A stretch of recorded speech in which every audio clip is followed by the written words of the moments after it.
Ladies and gentlemen, Geoffs, Jeffs, and everyone else, prepare yourselves because... Obituary is coming live to a city near you. Oh, baby. We're talking Boston, New York City, Washington, D.C., Philip, PA, San Francisco, California, Portland, Oregon, Seattle, Washington, Houston, Texas, Austin, Texas, Dallas, Texas, oh my god, just everywhere in Texas. We've got Denver, Colorado, Phoenix, Arizona, Salt Lake City, Atlanta, Georgia, Nashville, Tennessee, Pontiac, Michigan, Chicago, Illinois, Minneapolis, Minnesota, baby. our grand finale. We can't wait to see you. Visit obituarypodcast.com to purchase tickets.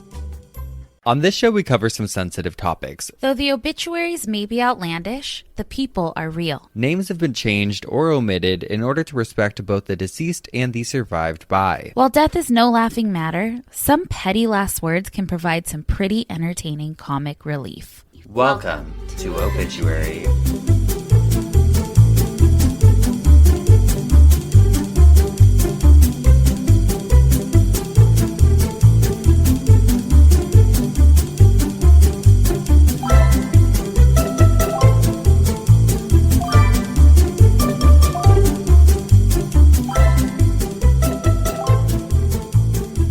Welcome to the first episode of Obituary. I'm Spencer Henry. And I'm Madison Reyes. And we've got a lot of stuff in store for you guys. Yes, first of all, we are so excited to be here. So excited. For those of you who don't know, we did things kind of backwards. We did. started Obituary on Patreon originally. Uh-huh. We started that back in January, so like 6 months ago. So this is not our first go around. No, but I feel like this is when we recorded our first episode, even for Patreon. I'm like a little nervous. Hey, we hope you like us. I know. Stick around. We have so much stuff for you guys. We've got obituaries. We've got dumb criminals. We've also got pretty much whatever is in our Google history. Madison and I have a long history as friends of screenshotting what we're looking at online, what we've been Googling, and sending it back and forth to each other. And they're usually obscure. Most of the time they're inappropriate and weird, but I think you'll like it. If you can't send your browser history to your best friend, are they really your best friend? Are they? We're going to be sharing that with you guys. We're going to tell all of you what we've been looking at.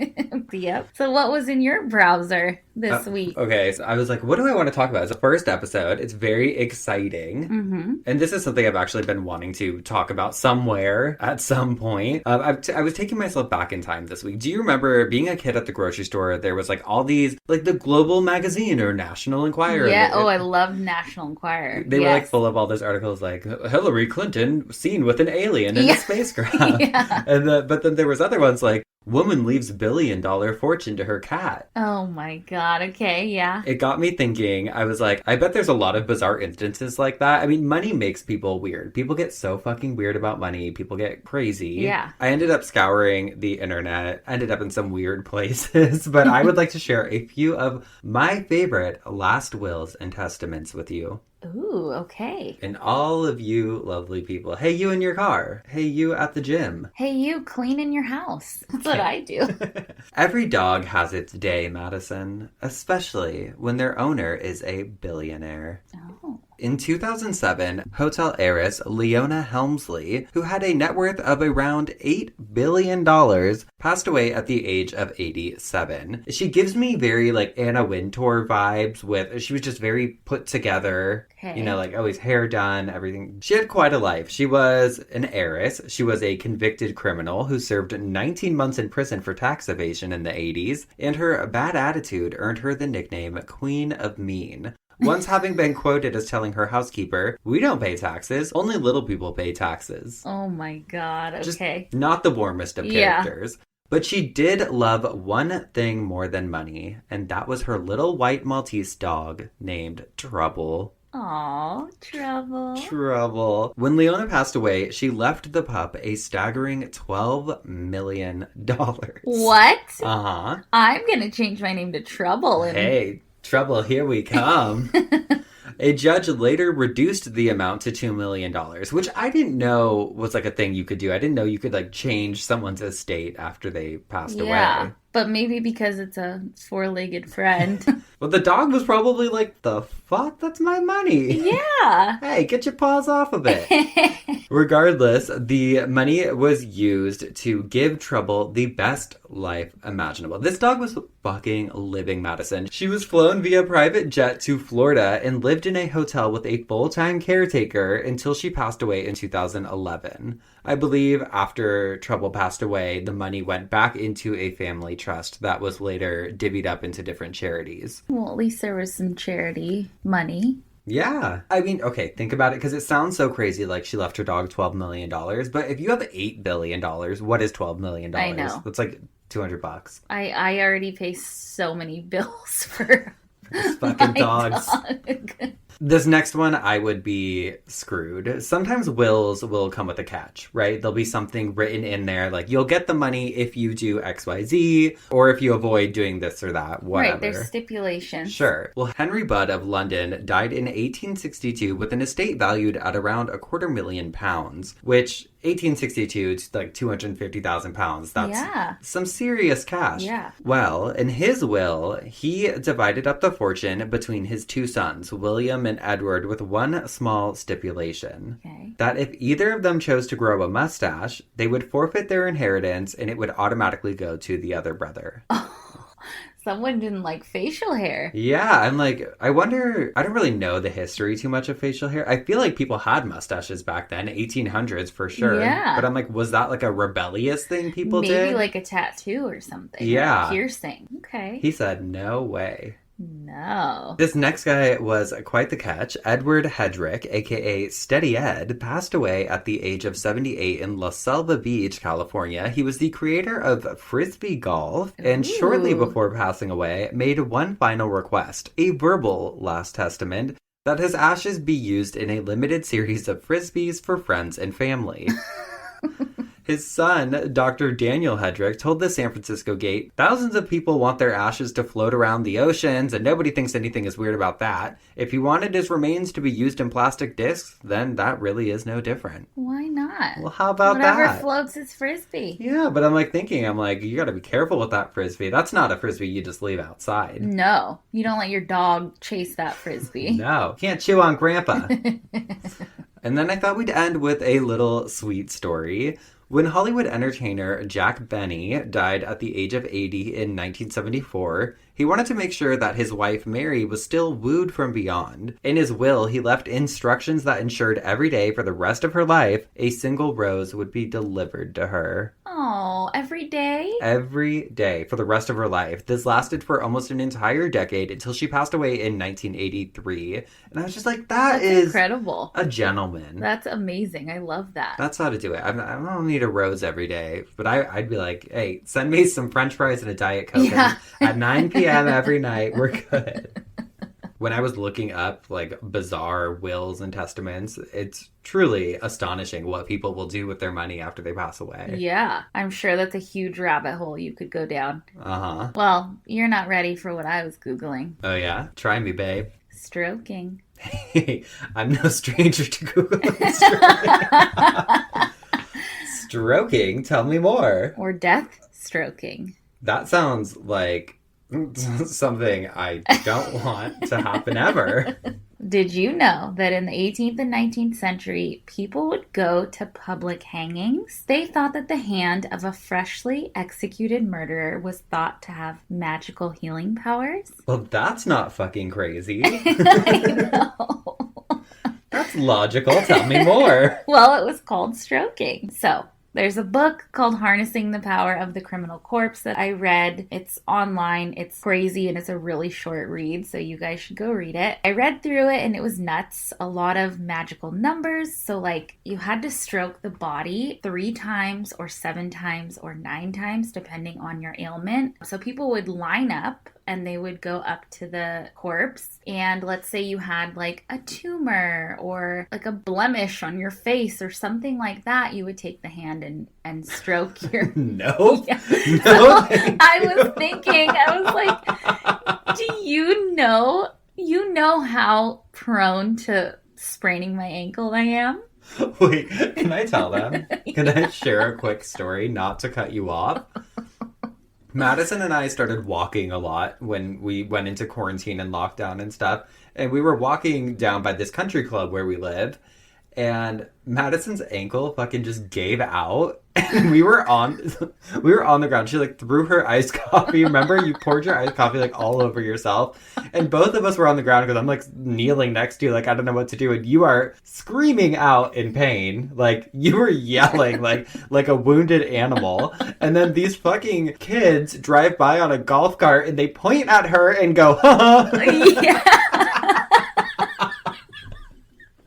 Well, that's not... Wait, no, because the first time I sprained my ankle, I was at the playground with my nieces and nephews, and I don't know, just stepped wrong, and it, like, laid me the fuck out. Like, it laid me out, and I was, like, so concerned about them because I didn't want, like, a stranger to come, and I don't know, you know, it was, like, scary. So I was, like, screaming there, and then... One night at Spencer's house, we were sitting playing video games for so long that my leg fell asleep, and I stood up, and the same thing happened. And I remember I was screaming and, like, biting your pillow. Yeah. And I was crying, and you were like, please don't cry, please don't cry, please don't cry. Because you kept saying, you were like, I'm going to pass out. I'm going to pass out. And I looked at you in the eyes, and I was like, please do not pass out in my living room. That's so bad. Well, if we were best friends back then, we would be at these beheadings, and you would have to lift me up so I could karate kick this person's hand with my ankle, because it's no joke. This is so fucked. So literally there's just person's hanging body because they were executed, because they were a murderer or whatever. And people would just go up and grab the hand and start rubbing it on them. That sounds... crazy. Yeah. So why a murder? Why a hand? Why all of this? Yeah, what's all the meaning behind this? There's something called transference that this book talked about. They said, quote, maybe the criminal corpse was the most morally appropriate human vessel to which to pass on the affliction. Why the hand? Because it's so closely connected to the brain. And why male? Because of statistics. There were more male hangings than female. Also at these executions, if there was a beheading, the crowd went wild because people thought that the blood was super healing and could heal epilepsy. So people in town would come to these public executions with cups in their hand and would... like hold it up to try to get the blood from because it was so valuable. It was why? Because it could heal epilepsy. God. Imagine blood squirting and draining from a body and people are just like, give me that! Their cup. Human skulls were super valuable in terms of healing also. Richard Sugg wrote about this in his book Mummies, Cannibals, and Vampires. Moss that had grown on a human skull, I guess while it's decaying, was used for things like receding hairlines, jaundice, and cataracts. It's wild, but it's just... science has evolved, and this is where we are. And I feel like we're gonna look back today and be like, that was fucking weird. Like, you made me drink all that oregano oil because you said it was gonna be great for me, and it tastes awful. Are you spilling my secrets? Yes. I mean, it is true. I think about that all the time. Like, even the things we eat, the things we do, I'm just like, people are going to look at this in 100 years the same way we looked at people. I mean, we're going to look at, we thought we were so advanced. Yeah. Yeah. But even technology that was created when we were younger is now so outdated and old. I watched a video of a girl last night. She like made a TikTok with her Walkman. She was like talking about putting the bass booster on. Do you remember? Oh, I remember having a whole binder of CDs. You had to. Yeah. And thinking like, this is awesome. I can just pop this thing into this little thing and go on a run with it. And it was like, but you have to run careful brick. Because you don't want the CDs, remember? They'd always fucking like, you'd be running and then there'd be those moments of silence in between. Or like cleaning a scratch CD. Toothpaste. Toothpaste will do it. These children will never know the struggles. Will never know. God, well, now that we know what's been on our minds this week, I think it's time to get to our favorite part, which is the obituaries. And listen, We don't tell each other. We have a rule. We cannot tell each other before we sit down and record what the obituaries are. I know. I tried calling you last night and you blocked all my calls and then you wrote to me, no. I was like, come on, I just want to tell you. I'm insane. I know. Hey, it's called boundaries. All right. Well, I don't like yours. Okay, so my obituary this week, I was like, for the first one, I'm like, I want to bring an obituary that brought some drama. This isn't just like a scathing obituary. This isn't nothing like that. It's just straight up drama. When Guillermo Castillo passed away in Argentina, the respectable businessman and loving husband and father of two received a short and sweet obituary from his wife. Guillermo Castillo of Argentina, your wife and son say goodbye with pain. Short, simple. Aww. Yeah. Cost effective. End of story. Yeah, you gotta. Oh, we'll get into that. The cost of an obituary? Insane. Yeah. Directly underneath Guillermo's obituary, in the same paper, was a second obituary for Guillermo that read, "My dear Chubby, my Guillermo, thanks for 5 years of happiness. Your love forever, Susanna." What? His family was shocked, to say the least, and it opened up a whole can of worms, leading to the shocking discovery that Guillermo had a whole ass second home with his mistress Susanna and her children. That little rascal. Chubby, what were you doing? His son Pablo told the press he was often away on business for long periods of time, but we never suspected something like this. He had an unusual name, so we were instantly suspicious, and when we looked up the woman's Facebook page, we realized it was the same person. On Susanna's Facebook, she had written an additional obituary, which people will always get you in trouble. Always get you in trouble, and people share way too much on Facebook. So, like, Guillermo's family, his OG family, is, like, looking at her Facebook, and she'd written... Wait, so in the same town? He wasn't even clever enough to, like, go somewhere else. So Susanna, the mistress, wrote on her Facebook, "My dear Chubby, Guillermo Castillo, a great person, excellent friend, excellent partner. You left me sad with your end. You gave me the best years of my life. I hope I gave you the best moments and the best of myself and my daughters. Obviously, I would like you with me, but I cannot be selfish. You could not keep suffering and fighting for so long to live. I'll miss all your calls, your presence, your scent, your touch, your voice saying sweet words to me, telling me, 'My little dumpling, you are beautiful.' The flowers you sent me to the office with your card where I can see you tell me that I was the love of your life. You were loving me all the time." Okay, I feel like she knew that he was married, and For she sure. wants it to be known. Yeah, she put that out there like, guess what? Wow. She said, "I miss him just a little more. I'm going to add a few more sentences than you. I'm willing to pay the extra buck." God. Well, speaking of bitches, mine is putting the bitch in obituary. We got a scathing one. Scathing, and she is keeping her adultery in the family.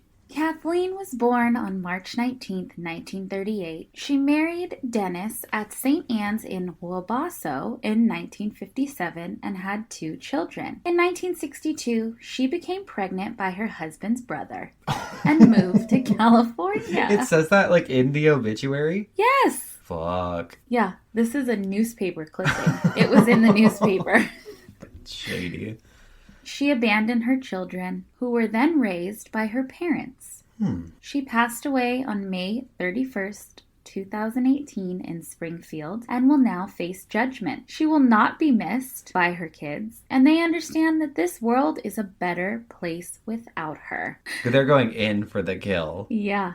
I mean, I assume it's probably cathartic for them, but... Oh, yeah. And the picture they used is shady. Look at the picture. She looks like, what? Huh? God. The world is a better place without her. That's what they said. You feel bad laughing, but it's also like, clearly not a great... she was a monster. Yeah, clearly this woman was a monster. I feel like to have a scathing obituary written about you, you have to be real fucked up. Yeah, absolutely. I'm surprised that newspapers like just print that though, that there's not some sort of like regulation. I know. Well, it's interesting. They print a lot of stuff. So. Well, we've seen, I mean, that's not even, I feel like we've seen... No, we're starting you guys off gentle. Yeah, we've seen some pretty rough obituaries. Honey, the stroking is gentle. Just wait. We are just getting started. Well, can you tell me about your criminal. We've drank the blood. We've witnessed Chubby cheating. And we've seen the brother fucker. We promised some dumbass criminals, and we are here to deliver. My dumb criminal is from May of 2015 at Playmore Lanes, which is a bowling alley. And I have to say, when I initially read about the story or first was reading about it, I was like, Playmore? Because it's spelled like Pla-MOR. But then I was like, oh wait, Playmore.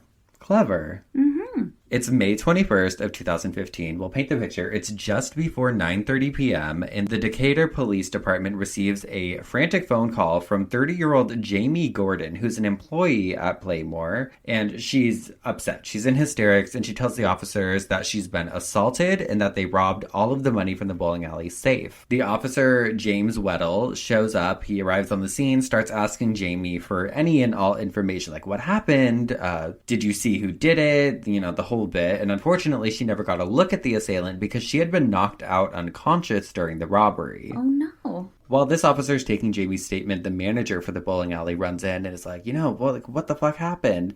And the officer is like, are there any cameras in here? And luckily there was. So they were hoping that they'd be able to get a better look at the guy.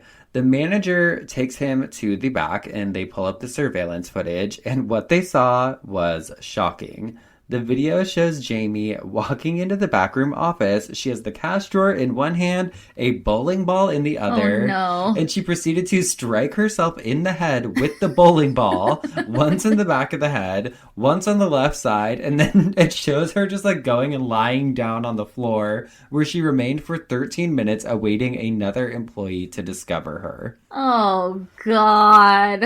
After seeing the video, the officer approaches her and is like, ma'am, we saw you hit yourself in the head with the bowling ball. Where's the money? You're gonna get caught, people. Where's the money?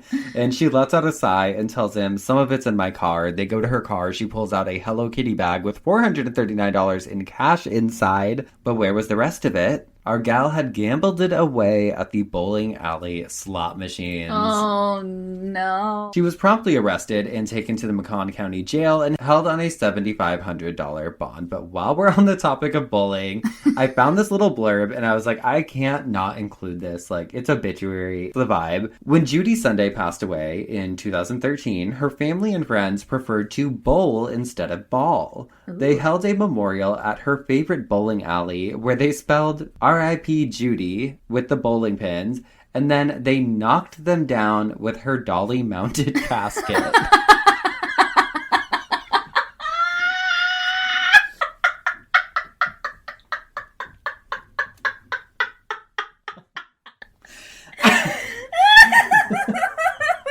Oh, no. Oh, no. What? She was on wheels? Yeah. They pushed her? Yeah, the casket was on wheels and they just, hey. Oh, God, what a sight to see. Strike. Playmore. Yeah. You wouldn't see that at Playmore. You wouldn't see that at Playmore. You'd just see a little girly gambling. Little girly gambling. And yes, they wore matching league shirts. Oh, good. I was so concerned. I was worried. I was scared they wouldn't. I would go in the back room and hit myself over the head with a bowling ball if I had to witness that as a worker there. No, I love it. I like, honestly. Wait, was it an open casket? Imagine. Whoa, whoa, whoa, whoa, whoa! God. Did they use bumpers? Hey, I mean, I hope she's like flying into the other lake. Yeah, I mean, like having like a 9th birthday party. And it's like, ba-dum, dum, dum, dum. Hey, Judy! The little sensors go off. Do you remember that? I remember like being little and when you stepped over the line, the little buzzer would go off. Did your bowling alley have that? No, it wasn't Playmore. Oh. Yeah, we had more of like a Playmore vibe going. Oh. You know, if a bowling alley has a slot machine in it, it's really something. Yes. Mm-hmm. That's how you know you're at a good one. Thank you. Can I smoke cigarettes inside? And do you have pizza in the shape of squares? I love square pizza. What? I love every pizza. I know, but square pizza is different. Sure. Angles, baby. Well, my dumb criminal takes place in Pompton Plains, New Jersey in 2017 at the First Reformed Church Cemetery. Now, this cemetery was getting a ton of complaints about missing items from people's loved ones' grave sites. No, like when people leave like toys or plants or whatever. Mm-hmm.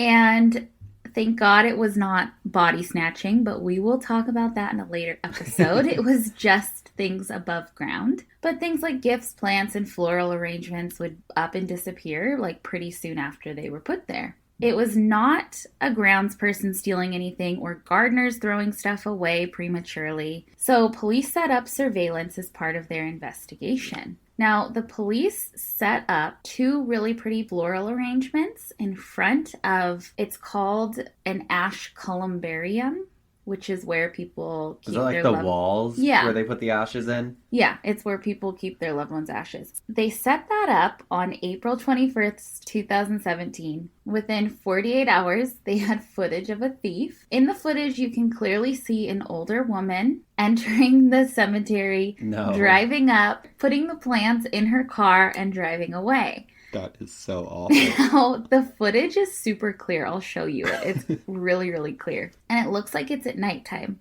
Now, because the footage is so clear, police were able to identify the woman because this woman used to be a police dispatcher for the Township Police Department. One of their own. Yeah. So they were like, hey, we know her. That's Linda Wingate. Linda is a 59-year-old woman, and she just looks like... 59 is not old, I get it, but she looks like a little old lady. She has, like... I'll show you her picture. She has, like, sad clown eyebrows and little Betty bangs. Anytime we say, by the way, that we're going to show each other something, we'll put it on the Instagram. We made a obituary Instagram, and it's... I forget. I think it's like Obituary Pod. Obituary Pod. You'll find it. You'll find it. Linda, she is no longer a police dispatcher. She actually owns her own business in town called Lynn Crafts and Floral Designs. So Linda is a florist, and her floral design Lynn Crafts place offers grave decorating for holidays and floral arrangements for funerals and all that. I looked up this business because I was like, there's no way it's still up and running. Oh, I would immediately look at the reviews. Yeah, it's fully up and running. It's still a business. Is she still the owner? I believe so. I wanted to call, but I was like, I'm not Can going to we do prank that. call it on air? That would be funny. What time is it in Jersey?